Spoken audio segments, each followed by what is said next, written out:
Hello বন্ধুরা, সকলে নিশ্চয়ই ভালো আছেন, সুস্থ আছেন। সম্পাস বেঙ্গলি কিচেনে আপনাদেরকে স্বাগত জানিয়ে শুরু করছি আজকের রেসিপি। পটলের অনেক রকম রেসিপি তো আপনারা খেয়েছেন, তবে আজ আমি পটলের সম্পূর্ণ অন্যরকম একটা রেসিপি শেয়ার করব। হ্যাঁ বন্ধুরা, আজ শেয়ার করব পুর ভরা পটল ভাজা। আর সেই পুরটা যদি চিংড়ি মাছ দিয়ে হয় তাহলে তো কোনো কথাই নেই। তো চলুন বন্ধুরা, আজকে রেসিপি শুরু করা যাক।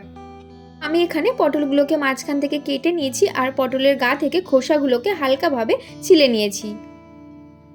এরপর পটলের ভেতরে দানাগুলোকে আমি চামচ দিয়ে বার করে নেব। খুব সহজেই এটা হয়ে যাবে হালকা চাপ দিলেই।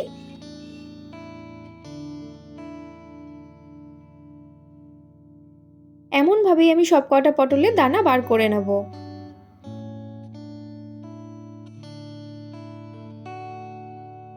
সবকটা পটলেরই দানা বার করা হয়ে গেছে। এরপর আমি কড়াইতে অল্প পরিমাণে জল দিয়ে পটলগুলোকে দিয়ে দেবো আর 5 থেকে 7 মিনিটের জন্য আমি এটাকে সেদ্ধ করে নেব। পটলটা সেদ্ধ হতে থাক, ততক্ষণে আমরা চিংড়ি মাছের পুরটাকে বানিয়ে নেব। এবার একটা ফ্রাই প্যান নিয়ে নেব আর তার মধ্যে আমি চিংড়িগুলোকে দিয়ে দেব। চিংড়ির সাথে সাথে আমি দিয়ে দেবো একটা কুচি কুচি করে কেটে রাখা পেঁয়াজ,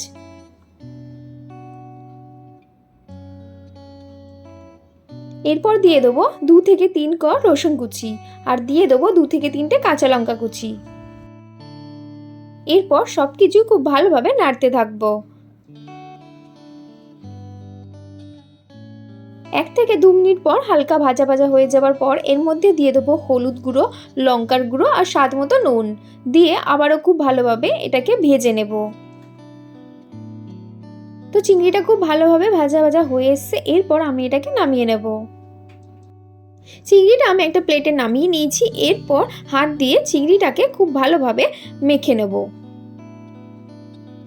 চিংড়িটা ভর্তার মতো করে মাখিয়ে নেওয়া হয়ে গেছে আর ততক্ষণে পটলগুলো খুব ভালোভাবে সেদ্ধ হয়ে গেছে। এবারে আমি পটলগুলো তুলে নেব। এরপর আমি চিংড়ির পুরটাকে পটলের মধ্যে দিয়ে সাজিয়ে নেব।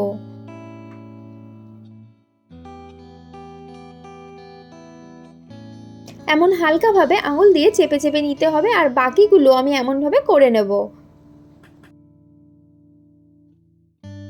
তো এখানে আমার সব পটলগুলোই পুর ভরা হয়ে গেছে। এরপর আমি কড়াইতে তেল গরম করে একে একে পটলগুলোকে দিয়ে ভেজে নেব।